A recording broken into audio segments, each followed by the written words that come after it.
прашање. Јас имав неколку тези кои сакам да ги споделам со вас околу прашањето, а се однесуваат на таквиот ребус во мултикултурните општества кои се ретки во смисла да го тематизираат својот мултикултурализам во политиката. Значи признаваат и развиваат мултикултурна демократија, значи не само мултикултурни општества, какво е македонското. Тие можете на прсти ги броите, можеби на едната рака само. Таа тајна на тие општества лежи во еден сложен баланс кој мора да го постигнат.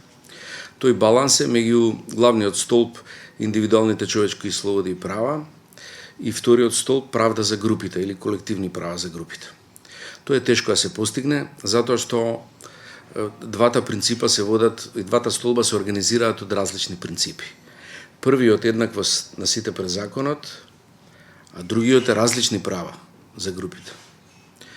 Првиот потенцира еднаквост меѓу нас и очекува законот да не ги види разликите, значи да има еднаков третман. Другиот принцип подразбира законот да ги види разликите и според тоа различно постапува.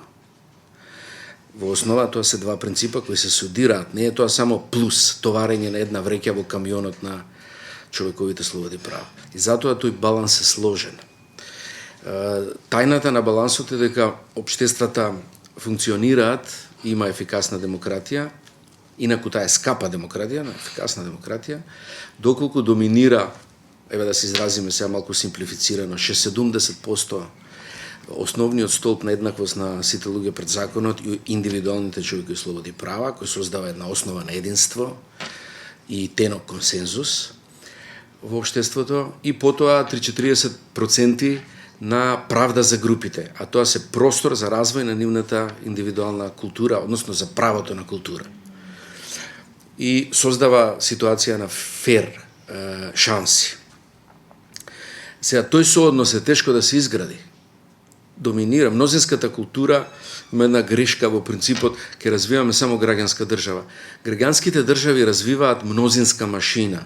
Мнозинската машина ги дроби малцинските култури, ако ги пуштите да работат. Бидејќи има мнозински систем, создава мнозинска демократија и тоа е одамна решен ребус. Не ни е доволна граѓанската држава, за да бидете фер кон заедниците, малите посебно. Граѓанската држава плюс правда за групите, плюс една заштитена зона на дополнителни права за нивните културни шанси. И само ако тој баланс го направите, имате сериозно, ефикасно, праведно мултикултурно општество и општество кое функционира. Сега, градејќи го тој систем, државата е главниот столжер на таа операција.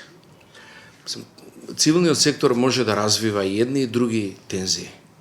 Цивилниот сектор развива и позитивни тензии, меѓутоа цивилниот сектор развива и говор на омраза, дела од омраза, го развива Ку Клукс Клан, искуството. Десниот екстремизам се развива во граѓанскиот сектор исто така, антисемитизмот исто тоа е. Граѓанскиот сектор има две лица. Дали ќе го развие позитивниот дел зависи од ангажманот, од силата на луѓето кои се тамо, тоа е секогаш така. Значи граѓанскиот сектор може да го препознае решението, може да развива дебата за решението, но може да развие и алтернативни пракси со ова решение, овој баланс меѓу основните и групните права. Но државата е главниот стожер, бидејќи ова се работи за така наречено јавно добро, республика добро.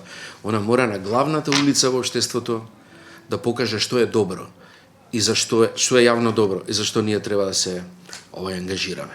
Да ги совлада и да ги набие на маргини енергиите кои секогаш постојат, а се расистички во основа.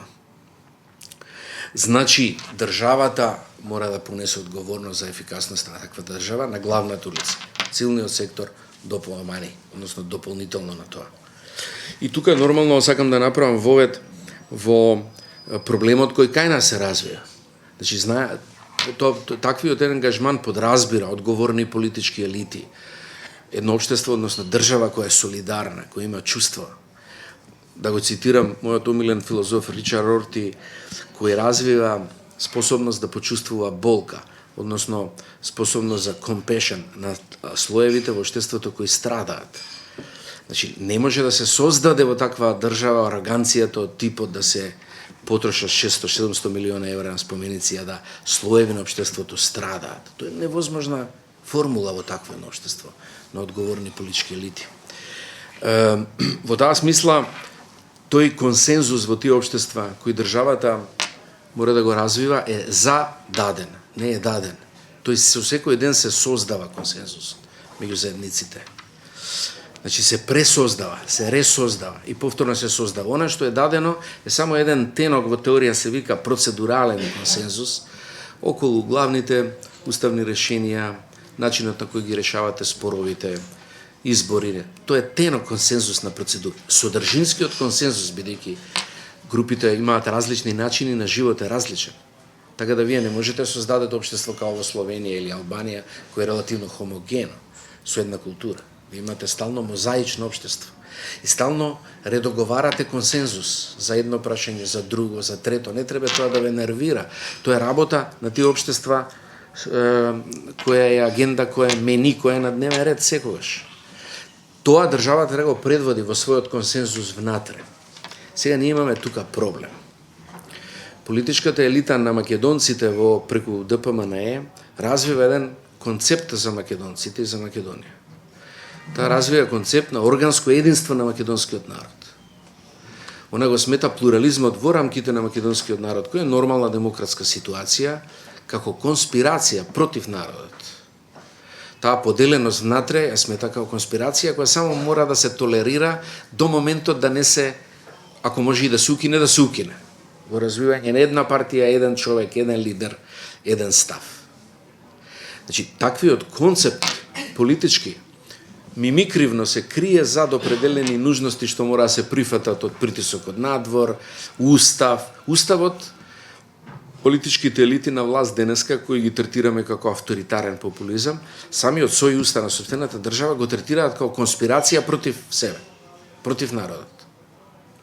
Да речеме, корпусот на човекови права и борбата за нив, оние третираат како песмата на сирените кои сакале или Одисеј да го излажат да не отиде на Итака, туку да остане кај нив. Они мислат дека човековите права и борбата за нив е всушност како песмата на сирените кои македонецот, еден македонец, сака да го излажат да ја најде Македонија fucking вечна, како ја нарекува, или Македонија вечна. Тоа е истата приказна. И сега имате една приказна која е спротивна на се ова што досега го велиме. Сега како тоа може да се сложи? Човек праша како е возможно тие две сосема различни концепти да се слагаат. Се слагаат преку еден тенок лукративен дил и внатре во владата, дил кој е поврзан со омразак и презир кон другите, но нужносот дил со нив како на пазар. Затоа Охридскиот договор не може да функционира. Она што е тажно што албанската партија го прифаќа тој дил. И што незин идеал е всушност да стане албански ДПМНЕ. И што развива своји лидери, своји шефови на безбедност, све свое како што има ДПМНЕ. И тој дил кај дуе нивното најголемо предавство. Дури и ова што го направиле сега, ги гледав тие, вечер имаме расправа за тоа, тие 12 точки околу развој на Охридскиот договор, тие требале да ги направат пред 10 години. Тие не се проблематични, но требале да направат пред 10 години. Или пред 5 години, да речеме. Не сега. Сега го прават тоа за да избегнат одговорност за учество во оваа злосторничка власт. Бидејќи тие се дел од таа на секој возможен начин, како да завртите. Ја разбирам зашто го прават, не го прифаќам тоа зашто го прават, а содржината на предлозите се окей углавно. Тие не се ни федерација, ни нешто проблематично во тоа. Но зашто сега? И што со нив сега? Што треба они сега околу нив тоа да се бавиме? Не гледате тој момент на големи измами. Секој во својот камп прави измами. Едниот прави обид за корпоративна држава, единство на македонците, укинување фактичко на политичката борба плурална. Македонците против другите, не внатре во македонското битие како политички овај алтернативи, лева, десна, центристичка, туку македонците против непријателите, внатре и надвор. Дури имаше и обид дека не се нарачатели на препрочитувањето на рамковниот договор.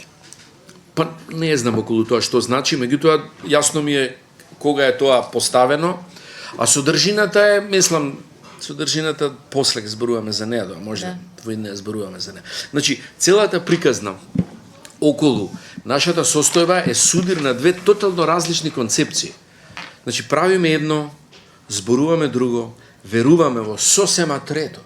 И за таа хипокризија ние чувствуваме во еден нефункционален систем кој заглави во диктатура и кој побара, односно побарува робусна меѓународна интервенција каква не се случила до сега.